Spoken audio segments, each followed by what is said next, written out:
En quoi est-ce important pour notre diocèse de se saisir de cette démarche synodale ? Quand on regarde l'Église depuis 2000 ans, elle a toujours été comme entraînée par les intuitions des fidèles qui écoutaient l'Esprit Saint.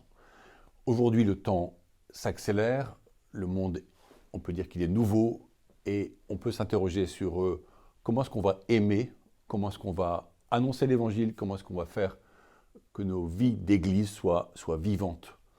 On ne peut pas en rester à une forme de passivité, et c'est pour ça que la démarche synodale vise vraiment à se mettre à l'écoute de la parole de Dieu, en priant l'Esprit Saint pour qu'il nous inspire, afin d'entendre ensemble, par lui, des intuitions nouvelles pour des chemins nouveaux.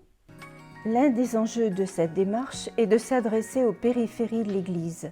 Le pape François a plusieurs fois parlé des périphéries de l'Église, des gens qui sont loin de l'Église. Et même nous, parfois, peut-être qu'on paraît à ces gens comme des périphéries.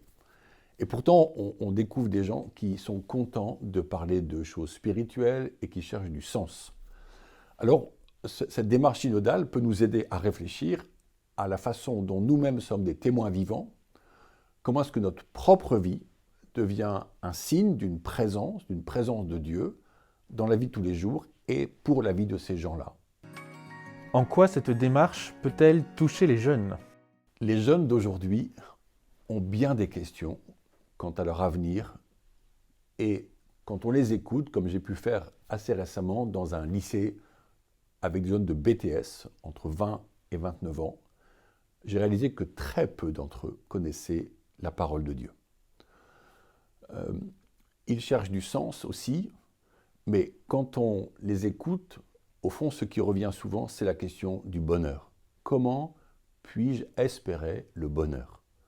Eh bien, il me semble que la Bible, la parole de Dieu, la parole de Jésus, donne de nombreuses réponses à cette question du bonheur. Il faut que nous puissions aller vers eux, les rejoindre là où ils sont acteurs de la vie, là où ils se rencontrent, et à la fois les écouter et leur témoigner d'une parole de bonheur. Dans quelle mesure la démarche synodale peut-elle aider à déconcentrer, à décentraliser l'Église ? Le cœur de la vie de l'Église, c'est l'union à Dieu. C'est de nous rapprocher de son amour et de découvrir combien il nous aime. Pour ça, bien sûr, il y a des chemins, notamment les sacrements, comme l'Eucharistie, qu'on dit être le sommet et la source de la vie de l'Église. Mais la messe, l'Eucharistie, est une étape complexe pour beaucoup de gens qui sont encore lointains pour l'Église. Il nous faut donc susciter des sas, des passerelles, des ponts entre ce que vit l'Église et ce que vit le monde. Et la démarche synodale permet vraiment de prier ensemble, d'écouter l'Esprit Saint nous parler pour qu'il nous dise quel trait d'union nous pouvons être nous-mêmes, à la fois personnellement comme dans nos groupes, entre ce que vit l'Église habituellement et ce monde extérieur où vivent les gens. Ainsi, on pourra à la fois écouter leurs désirs, les rejoindre, mais aussi apporter une parole d'espérance qui a sa source dans notre foi chrétienne. Enfin, Monseigneur, que répondre aux paroissiens qui trouvent que tout va bien dans leur environnement ecclésial, local, et qui ne voient pas l'intérêt de chercher à le changer ? Il me semble que pour ceux qui pensent que tout va bien, à la fois je pourrais me réjouir de leur joie d'être dans l'Église des chrétiens vivants. Mais ce serait un petit peu court parce que l'Esprit Saint nous conduit sur des chemins nouveaux. Le monde change, l'attente des gens est différente, et de tout temps, l'Esprit a conduit des chrétiens à se faire prophètes d'une même parole, l'Évangile, pour un monde nouveau, donc de manière nouvelle. Et on ne peut pas vivre comme entre soi, avec nos habitudes, avec nos traditions rassurantes, alors que nous sommes poussés à aller sur des chemins nouveaux.